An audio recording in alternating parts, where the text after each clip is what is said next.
I never thought this day would come, walking in on my husband, with the neighbor, in our laundry room. I had always trusted Nathan, believed in our marriage, but what I saw that day shattered everything. What happened next? It changed my life forever. I locked them in there and made one call that would expose everything. You won't believe what happened when I called her husband. Stay with me till the end because trust me, this story isn't over. If you're watching this now, hit that subscribe button and let me know where you're watching from. Drop a comment below. What would you have done if you were in my shoes? It was a normal morning, one of those days when everything feels right. The sun was shining, the kids were playing, and Nathan was supposed to be working. Everything in my world felt calm. I always trusted Nathan. We had built a life together, me, him, and the kids. 10 years of marriage, 10 years of promises.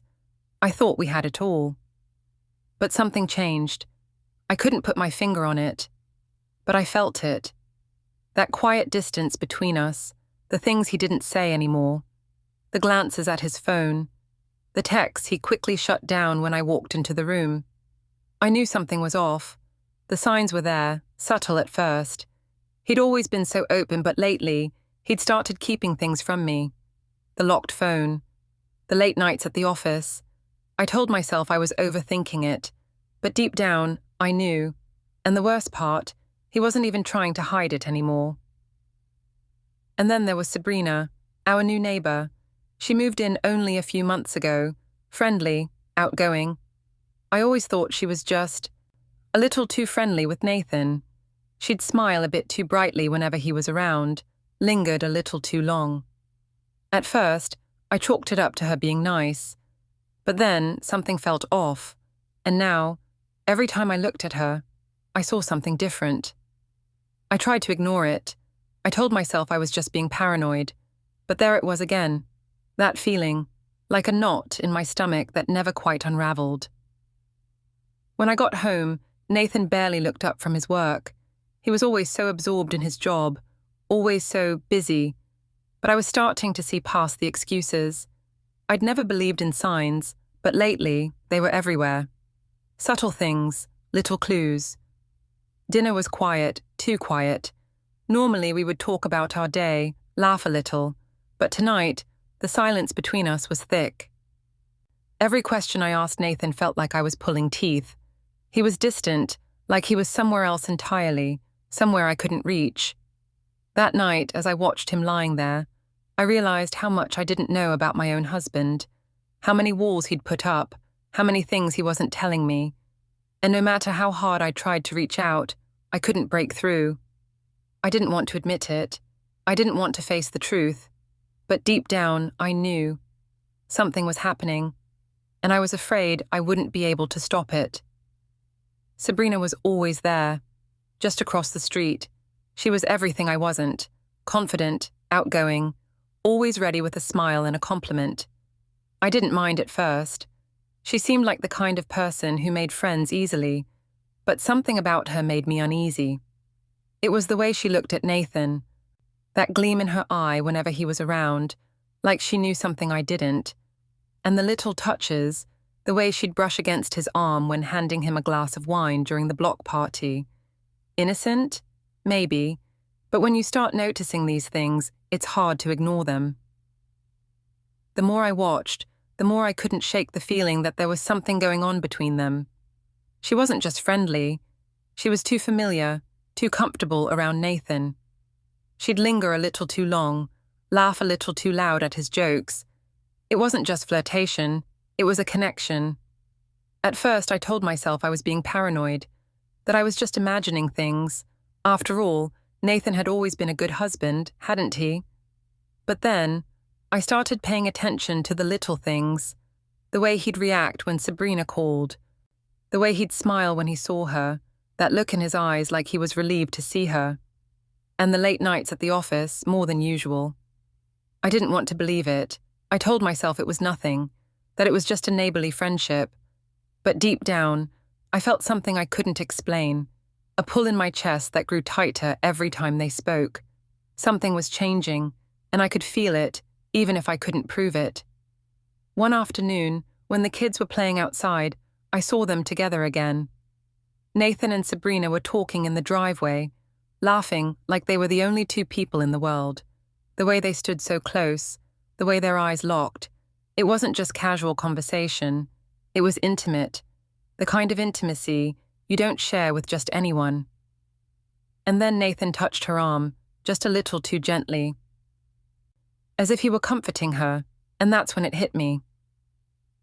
This wasn't just friendship, it was something more, and I knew in that moment I couldn't ignore it any longer. I had to know the truth. But even as I stood there, frozen watching them, I told myself I was overreacting. Maybe it was nothing, maybe they were just friends, but I couldn't shake the feeling that something had changed. I wasn't the only one who had noticed it. The way our neighbors looked at Nathan and Sabrina, the way they whispered behind their backs. They saw it too, but none of them dared to say it aloud. Neither did I. But that evening, when Nathan came home late again, a sense of dread settled in my stomach. He didn't even try to hide it. He just walked in, apologized for being late, kissed me on the cheek, and went straight to his office. I could feel the distance between us, like a wall I couldn't climb over. It wasn't just his late nights, it was the space between us, the silence, the absence of the man I used to know.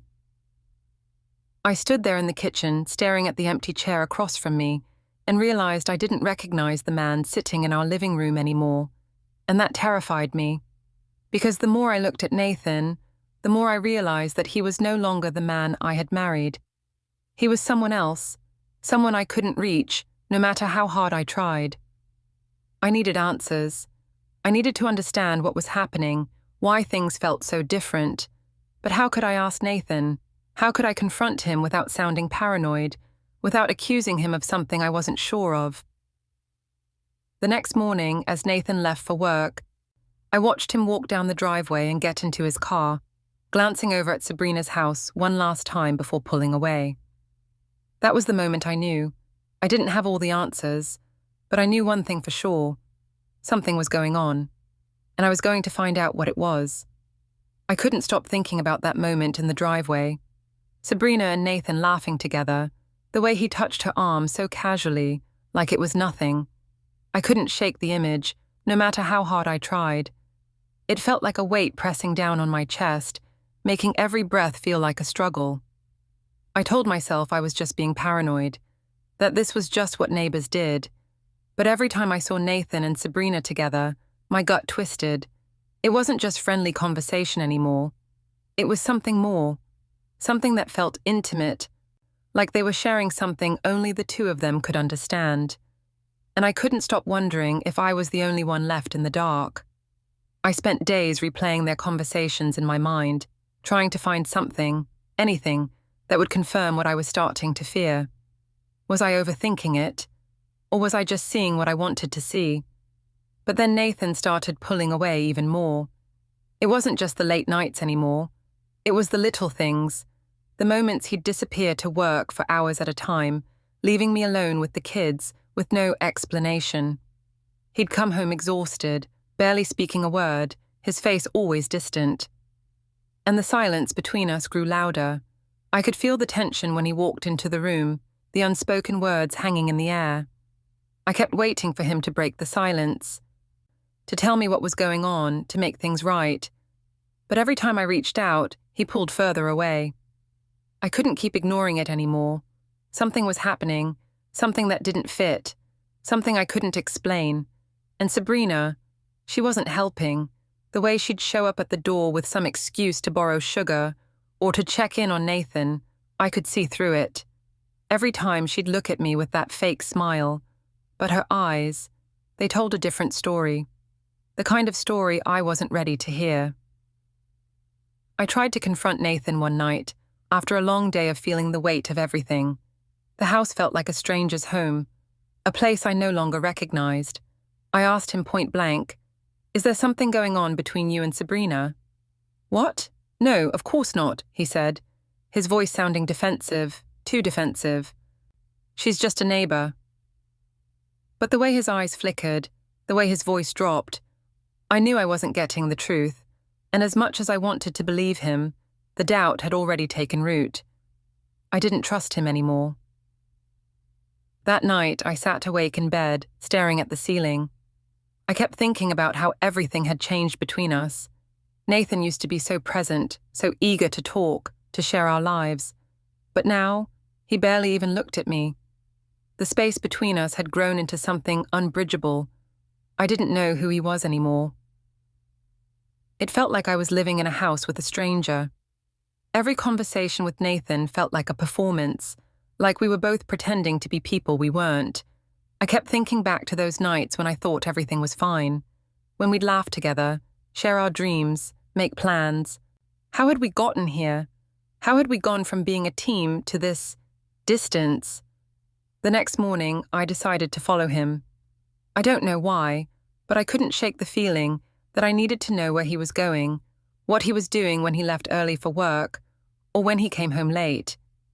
I had to see it with my own eyes, to know if what I feared was real. I drove by his office that afternoon, just as I'd planned.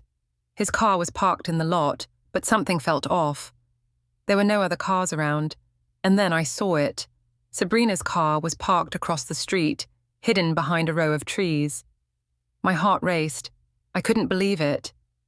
I waited in the car for what felt like hours, the heat of the day pressing against my skin, the sun beginning to dip lower in the sky. When I finally saw them, walking side by side, talking in hushed tones, I knew. They were more than just neighbors, more than just friends. I had to confront them. I had to know the truth. I could feel the anger rising in my chest, the hurt crashing over me. How long had this been going on? How much had I missed? I didn't want to believe it. But as I watched them walk away, together, laughing like they had no care in the world, I knew. My marriage was crumbling, and I was powerless to stop it. I knew I couldn't keep pretending anymore. I had to face it, even if it shattered everything I thought I knew about my life. The truth had been staring me in the face, but I kept looking away. No more. That afternoon, when I saw them together, Nathan and Sabrina, I knew I had to confront them. I had to know, once and for all, if everything was falling apart, or if I was just imagining it. I didn't know what I was expecting when I stepped out of my car and walked toward the laundry room. Was I hoping for an explanation, a confession, a tearful apology, or was I simply bracing for the truth to hit me like a freight train? I reached for the doorknob, my hands shaking. I could hear the faint hum of the washing machine, but the voices, Nathan and Sabrina's voices, were clear, too clear. I paused. My heart was beating so loudly I thought it might burst. Should I listen? Should I walk away? But I had come this far. I couldn't stop now. I pushed the door open just a crack, and that's when I heard it. I can't keep doing this, Sabrina. Nathan's voice was low, strained. This is wrong. It's not what I want. His words hit me like a punch to the stomach. Sabrina's response was softer, almost pleading. You don't mean that, Nathan. We both know you don't mean that. Don't walk away from this now, not after everything we've shared. I wanted to scream, to slam open the door and demand answers, but I couldn't. My body wouldn't move. I was paralyzed by the truth I was hearing. The truth I had known deep down all along. He had been lying to me. He had been lying to us both. I had built my life around trust. Trust in Nathan. Trust in our marriage. And now that trust had been shattered. I heard the sound of Sabrina's voice, soft but certain, telling Nathan how much she needed him, how much she depended on him. And I knew then that their relationship was more than I had imagined. It was more than a fling. It was real. I couldn't hear the rest. My chest was tight and my throat closed up. I stepped back away from the door, but my feet felt like lead. How could I confront them now? How could I look at Nathan, look at her, and pretend like everything was fine? There was no pretending anymore. But I couldn't just leave it like this. I had to confront them. I needed to see their faces when they knew that I knew. I walked back to the door, took a deep breath, and flung it open, stepping into the laundry room. Nathan's face went pale, his eyes wide with shock. Sabrina looked like she'd seen a ghost, her hands trembling at her sides. I stood there for a moment, silent, letting the weight of the situation settle over all of us. And then I spoke. "How long, Nathan?" I whispered, my voice shaking. "How long has this been going on? How long have you been lying to me?" Nathan didn't speak. He just stood there, his mouth opening and closing, like he couldn't find the words. Sabrina, on the other hand, wasn't as quiet. She stepped forward, her eyes pleading with me, as if she expected my forgiveness. "I'm sorry, Melissa," she said, her voice soft, but there was no sincerity behind it. "I didn't want to hurt you. I thought it was just a one-time thing, but it became something else." I turned to Nathan. He was staring at the floor, unable to meet my eyes. The guilt was written all over his face. He knew, just as I knew, that this was the end of everything. I had never felt so betrayed in my life. "How could you do this to me?" "To us," I whispered, the anger now rising in my chest. "After everything we've been through, this is how you repay me? With lies? With cheating?" I didn't want to hear their excuses. I didn't care anymore. The man I had loved for years, the father of my children, was standing there with the woman who had been tearing apart everything I held dear, and they didn't even have the decency to feel ashamed. Nathan tried to say something, but it was too late. Words didn't matter anymore. The damage was done. This wasn't about understanding. It was about betrayal, about the fact that everything I thought I knew had crumbled. "I can't do this anymore," I said, my voice now firm, my heart racing. "I'm done. I want you both out of my house." Sabrina's eyes flickered with something I couldn't quite place. Regret, guilt.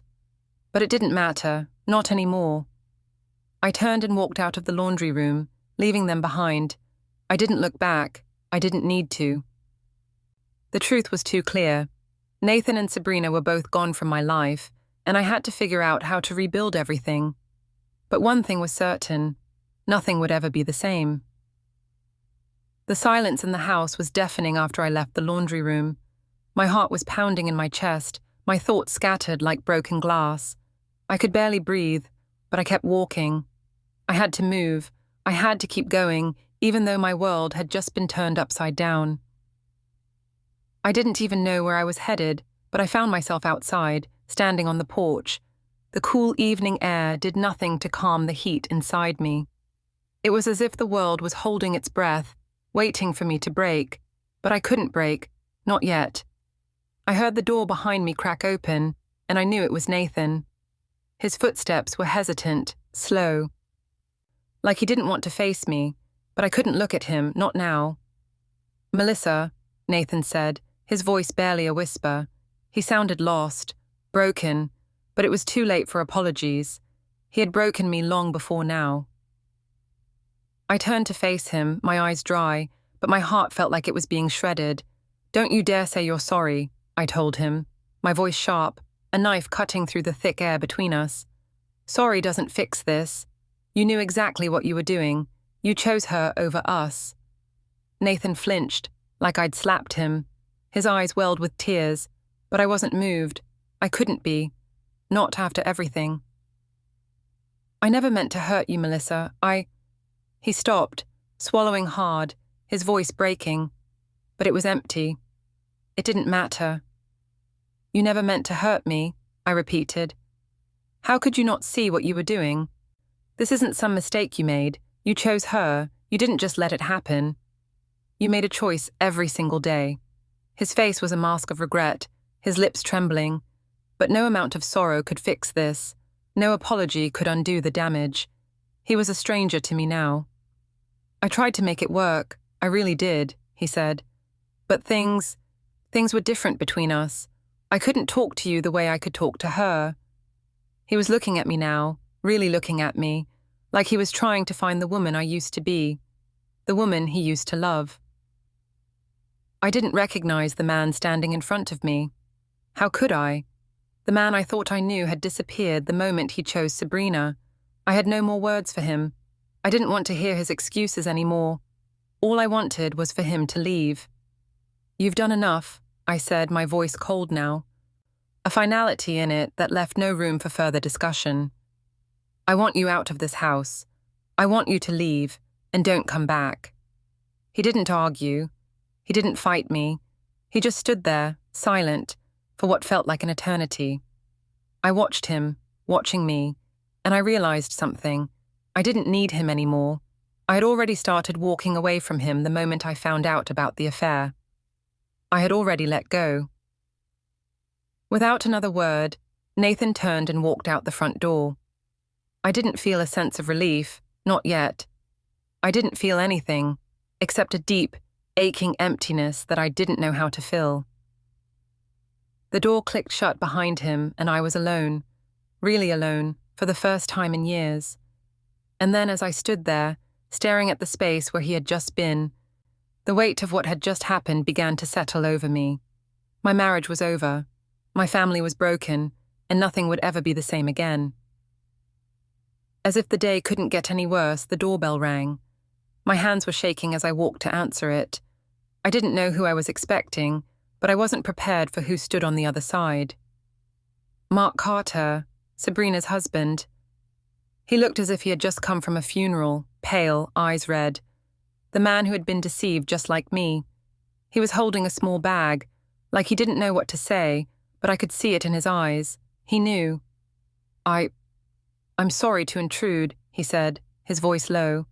I heard what happened. I didn't know how to react. Sabrina. His voice cracked, and for the first time, I saw someone else who had been broken by the same lies. I stepped back, letting him in. What else could I do? We were both victims, trapped in the same web of lies and betrayal. But there was something about Mark that made me feel less alone, maybe because he understood. I never thought she'd do this, Mark whispered. Sabrina, I thought we were happy. I thought I knew her. His voice faltered, and I could hear the raw pain in it. It was a pain I recognized all too well. It's not just Sabrina, I told him, my voice steady now. It's Nathan, too. He chose her. He chose her over everything we had. Over me. Over this family. Mark nodded, his eyes filled with understanding. I had my suspicions, but I never thought it would be like this. I never thought she would. He stopped, shaking his head, as if words couldn't fully capture the depth of his disappointment. We didn't say much more. There was nothing to say that would change anything. The silence between us felt like a weight, pressing down on both our chests. What was left to talk about? Eventually, Mark stood up to leave. I'll take care of it, he said, his voice firm. I'll talk to her. I'll get her out of the house. I need to figure out how to move forward. As he walked out the door, I felt a strange sense of solidarity. Both of us left with the wreckage of our lives. Both of us betrayed by the people we trusted most. And in that moment, I realized something. I wasn't the only one hurting. The days after Nathan left were a blur of confusion and emptiness. I walked through the house like a stranger in my own life, every room a reminder of the person I once knew, of the life we once had. It was quiet now, too quiet. The kids were at school, and I had no one to talk to, no one who could understand the wreckage left behind. I tried to fill the silence with things, organizing the kitchen, cleaning the living room, but nothing could fill the emptiness inside me. Nothing could undo what had happened. And then it hit me. I had to know more. I had to know the full extent of what Nathan and Sabrina had been doing. How long had this affair gone on? How many lies had Nathan told me? The idea of digging through his things, of searching for the truth, felt wrong. But I couldn't stop myself. I had to understand. I had to know if everything was as it seemed, or if there was more. The lies had already started to unravel, but there were still so many unanswered questions. That afternoon, I found myself standing in the doorway of Nathan's office, staring at the pile of papers on his desk. I should have been furious, and I was, but there was something else, a sense of resolve. I needed closure. I needed to understand. I sifted through the papers, the contracts, the bills, nothing out of the ordinary. And then, buried beneath a stack of invoices, I found it. An envelope, sealed shut with a piece of tape, marked with a single word, confidential. My hands were shaking as I tore the envelope open, my heart pounding in my chest. Inside was a letter, dated just a few weeks ago. It was addressed to Nathan, but it wasn't from Sabrina. I recognized the handwriting immediately. It was from a woman named Emily, someone I didn't know. I read the letter over and over again until the words blurred in front of my eyes. Nathan wasn't just having an affair with Sabrina. There was someone else. The letter was short, but the meaning was clear. Emily had written to Nathan, telling him how much she missed him, how she wished they could be together again. She talked about their special connection, about how she felt betrayed by his sudden withdrawal. Emily wanted Nathan back, and from what I read, it sounded like she had been with him long before Sabrina had entered the picture. I couldn't breathe. My head was spinning. The betrayal wasn't just one woman, it was two, and it wasn't just a mistake, it was a pattern. Nathan hadn't just strayed. He'd been lying to me for months. He'd been living a double life, and I had no idea. I crumpled the letter in my hand, the weight of the betrayal pressing down on me like 1,000 pounds. How had I been so blind? How had I trusted him so completely, only to find out that he had been deceiving me the entire time? I thought I knew Nathan. I thought I understood the man I married, but the truth was, I didn't know him at all. The person I had built my life around was gone, replaced by a stranger who had no respect for me, no respect for our family. The more I thought about it, the angrier I became, not just at Nathan, but at myself. How had I allowed this to happen? How had I missed all the signs? I had been so focused on keeping up appearances, on keeping the peace, that I hadn't seen the cracks in our relationship. I hadn't seen how far he had gone. I was done being the woman who silently stood by while her husband destroyed everything they had. I couldn't undo the past, but I could control the future, and the future was mine to build.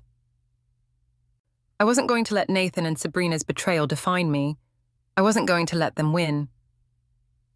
That night, after I tucked the kids into bed, I sat at the kitchen table with the letter in front of me.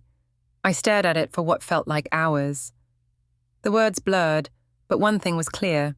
This wasn't over. It wasn't just about Nathan or Sabrina. It was about me. It was about reclaiming my life. The next day I called Nathan.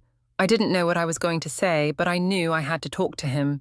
I had to confront him, once and for all, about everything. When he picked up, his voice was tentative, like he wasn't sure how to approach me anymore. But I wasn't afraid of him anymore. I wasn't afraid of what he had to say. "We need to talk," I told him. "You need to tell me everything."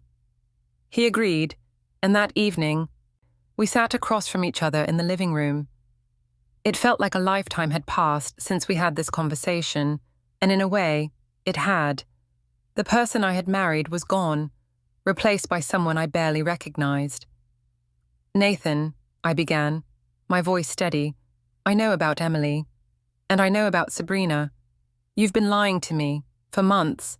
How could you do this to us, to me?" He looked at the floor, avoiding my gaze, but this time there was no way out. No more excuses. I wasn't going to let him talk his way out of it. "I never meant for it to go this far," he said, his voice barely above a whisper. "I never wanted to hurt you."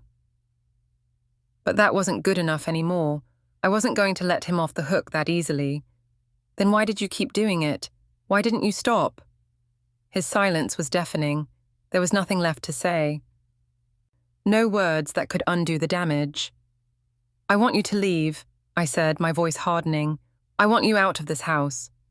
He didn't fight me this time. He didn't argue. He simply nodded and stood up, gathering his things. And as he left, I felt a sense of finality. The chapter with Nathan was over. There would be no more pretending, no more lies. I watched him walk out the door, and for the first time in weeks, I felt a strange sense of peace.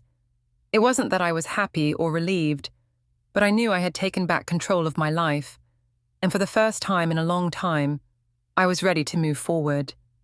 The silence in the house was suffocating after Nathan left. It felt as though the walls were closing in on me, and for a moment, I couldn't tell if I had made the right decision. He was gone. And yet, the weight of everything he had done still hung in the air like an uninvited guest. I spent the first few days alone, processing everything. The kids were with their grandparents, and I was left in the quiet of our home, drowning in the realization that my marriage was over. It wasn't just Nathan's betrayal. It was the death of the life we had built together. The future I had imagined for myself was gone, replaced by an uncertain road ahead. I found myself questioning everything. What had I missed? How had I ignored the signs for so long? I went through the motions of daily life, but everything felt different now. I couldn't look at the kitchen, the bedroom, the living room without seeing the traces of his lies, the memories of what once was. And then there were the moments when I thought about Sabrina. I hadn't heard from her since that day. She hadn't even called to apologize, not that I expected one. But a part of me still wondered, did she feel any guilt? Did she realize the damage she had caused? Or was she already moving on, leaving me to pick up the pieces of a shattered marriage? The hardest part was seeing the truth for what it was. Nathan had chosen her over me, over us, and that realization cut deeper than any betrayal. I wasn't just losing him, I was losing the life I had worked so hard to build, the life that had been stolen from me by lies and deceit. I wanted to scream. I wanted to lash out at Sabrina, at Nathan. But what good would that do? The damage was already done. The only thing I could do now was rebuild. For myself, for my kids. One night I stood in front of the mirror, staring at my reflection. It was like looking at a stranger.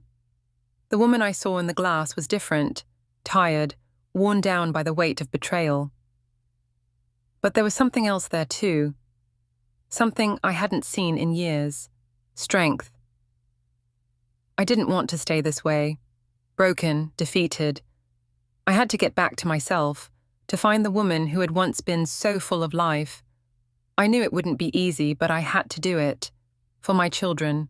For me. And so I began. I started with small steps, going back to work part-time, taking time for myself, letting go of the anger that had been eating me alive. The path ahead was uncertain, but I was no longer afraid to walk it alone. I realized that I had to let go of the past. I had to forgive Nathan, at least for my own peace of mind. But that didn't mean I was going to forget. I would never forget what he had done to me, to our family. But forgiveness didn't mean allowing him back into my life. It meant accepting that I was better off without him. It wasn't easy. There were nights when the memories flooded back, when I found myself crying in the dark, wishing things could have been different.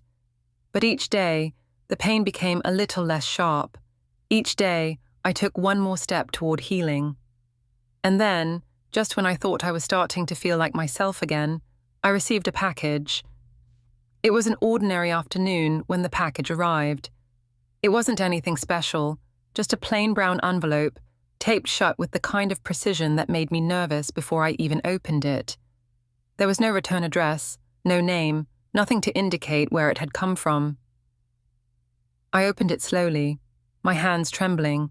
Inside was a single sheet of paper. At first glance, it looked like another letter, another apology from someone hoping to ease their guilt. But as I read the first few lines, my stomach dropped. The letter was from Emily, the other woman Nathan had been seeing. But this wasn't an apology. No, this was something else. She was reaching out to tell me something I wasn't prepared to hear. I know you think Nathan was just your husband, but he wasn't. He had a secret life, one he never shared with you. I wasn't the only one he was seeing. There's someone else, someone who could change everything you think you know about him. I stared at the letter in disbelief. I couldn't breathe. What did she mean? Who was this someone else? Emily went on to explain that Nathan had been involved with another woman, someone who was apparently a close friend of mine. She didn't name names, but she didn't have to. I could already feel the answer rising in my throat, the suffocating panic of realizing that I had been living in a web of lies that was even deeper than I could have imagined. The letter ended with a final chilling warning. The truth always comes out. You're better off knowing now than finding out later.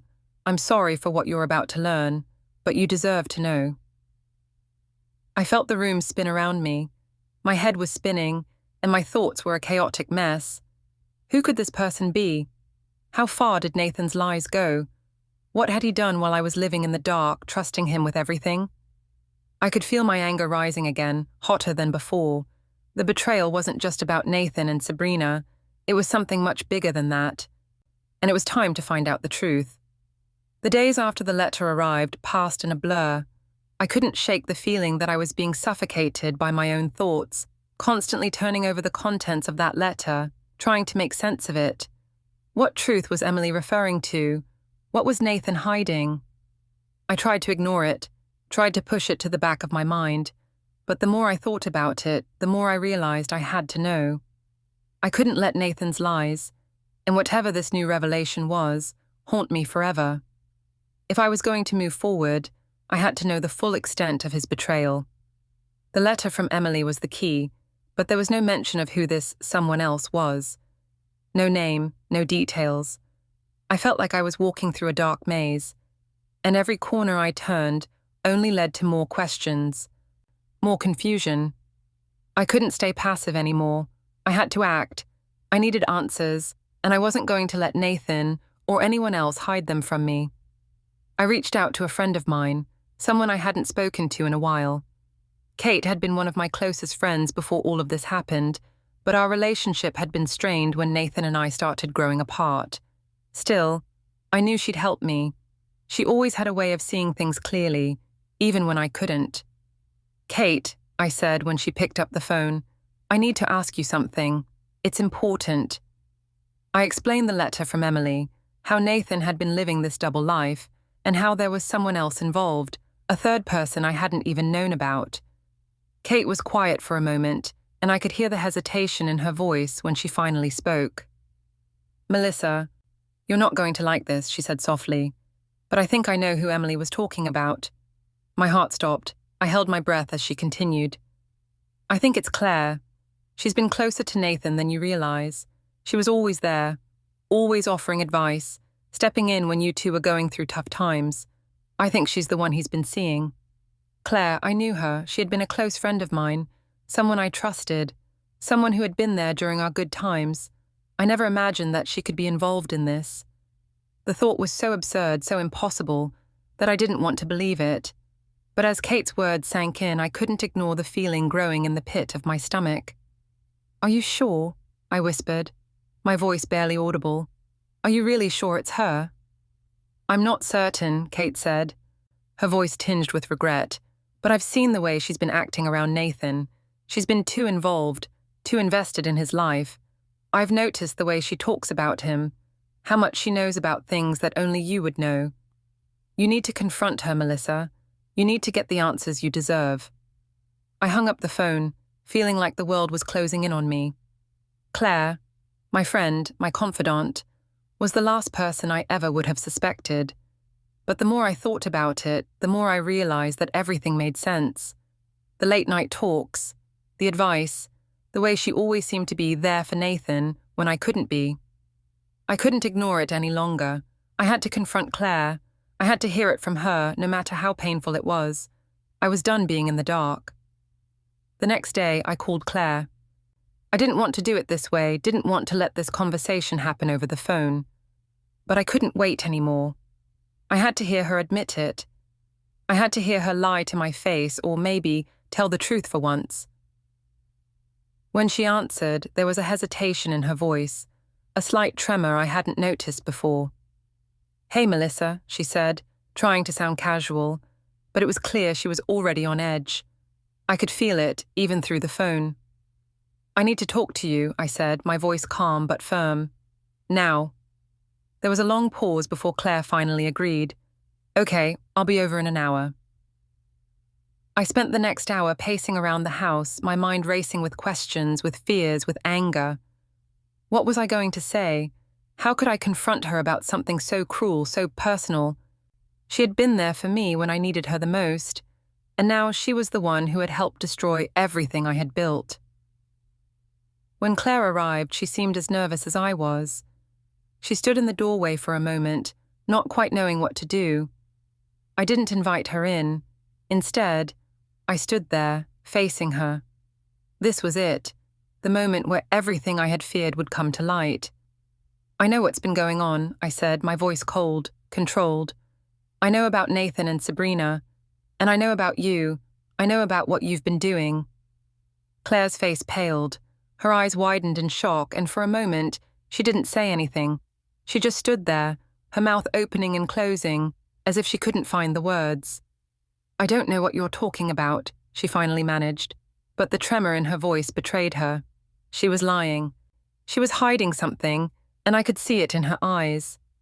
"Don't lie to me, Claire," I said, stepping closer to her. "I know about the affair. I know Nathan's been seeing you.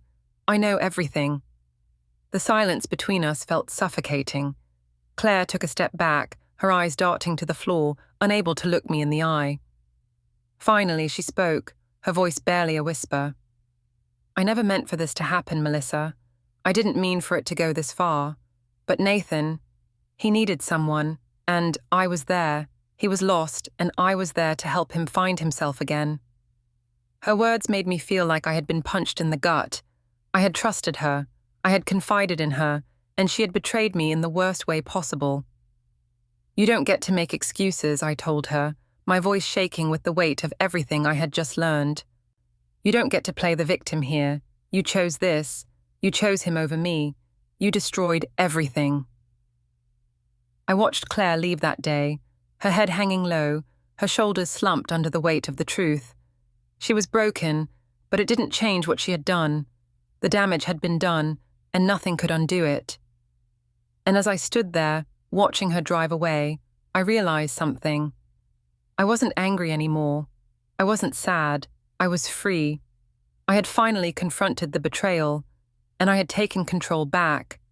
The road ahead was uncertain, but I was done being held hostage by their lies. I walked back into the house, a sense of calm settling over me. The chaos that had been swirling around me for so long was starting to dissipate. I had no idea what the future held, but I knew one thing: I was going to be okay. The days after the confrontation with Claire felt surreal. Everything in my life had shifted in the blink of an eye, and though I had started to rebuild, there was still an emptiness inside me. I had faced the truth, confronted the people who had hurt me, but now I was left with the aftermath, the wreckage. I had never imagined that I'd be here, alone, starting over, piecing together a life I never thought I'd have to live. But as the days passed, I began to see the world through different eyes. The pain wasn't gone, but it was becoming manageable. It wasn't the kind of thing you heal from overnight. But each day, I was taking steps, small, painful steps, toward healing. The kids came back from their grandparents, and the house, once so quiet, was full of life again. They brought their laughter and their chaos, filling the empty spaces Nathan had left behind. For the first time in weeks, I felt a glimmer of joy, a reminder that life could still be beautiful, even after everything had fallen apart. I spent the next few weeks focusing on them, on being the mother I had always wanted to be. I made their favorite meals, took them to the park, and sat down to read bedtime stories, without the constant fear of a phone call or a confrontation hanging over me. I realized something in those quiet moments. I didn't need Nathan. I didn't need the lies. I had everything I needed in front of me. But there was still a part of me that needed closure, that needed to let go of the anger, and that meant taking one last step, finally facing Nathan and telling him the truth of how much he had broken me, how much he had changed everything. I called Nathan. It was a decision I didn't make lightly, but I knew that for me to move on, I had to say the things I had been holding in for so long. Things that had been eating me alive in the silence between us. When he picked up, I could hear the hesitation in his voice. "Melissa?" he asked, his voice uncertain. "Are you okay?"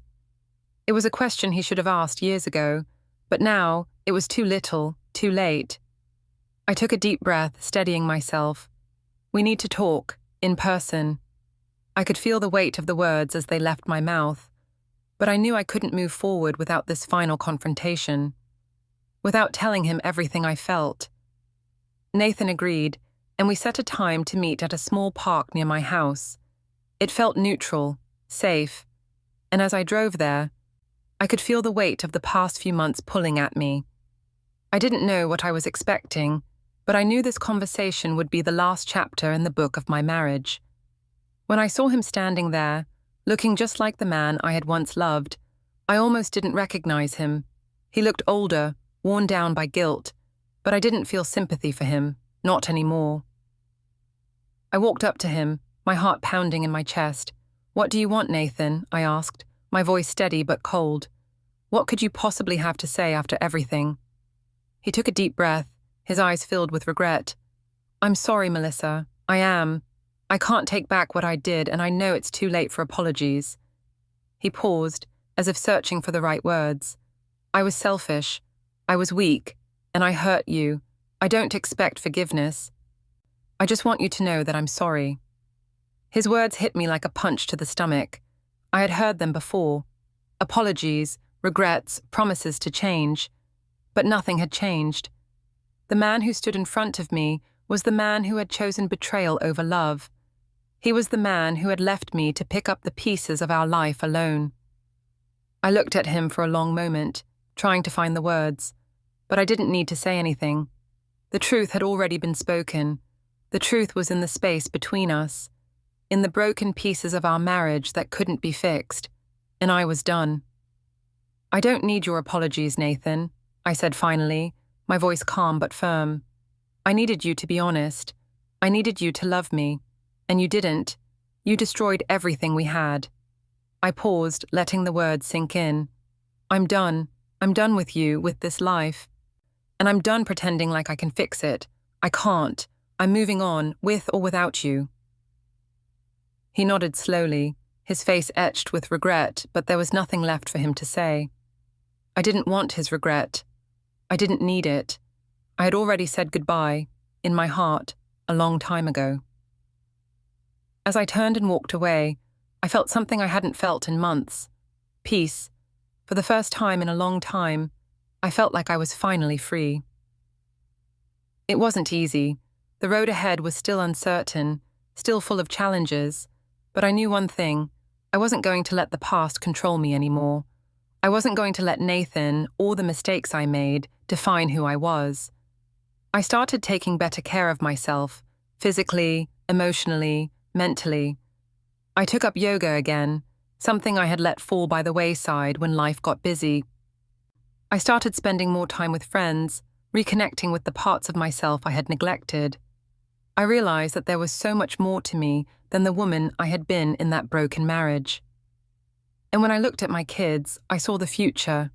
I saw the possibility of a life that was whole again, a life built on my own strength, a life where love wasn't conditional, where trust wasn't broken, where I didn't have to hide behind a mask anymore. It wasn't perfect, it wasn't easy, but it was mine, and I was ready to make the most of it. And as I walked through the door of my house one final time, I realized I wasn't walking away from a past I couldn't control. I was walking toward a future I could finally shape with my own hands. I can't predict what's going to happen next, but I know this much: I'm stronger now. I've faced the truth, no matter how painful, and I've come out on the other side, not as the woman who was left behind, but as the woman who took control, the woman who decided that she would not be defined by betrayal. This is my story, but it's only one chapter in the book of my life, and as much as I've been hurt, I know there's still a whole story left to be written. The road ahead is mine, and I'm finally ready to walk it, one step at a time.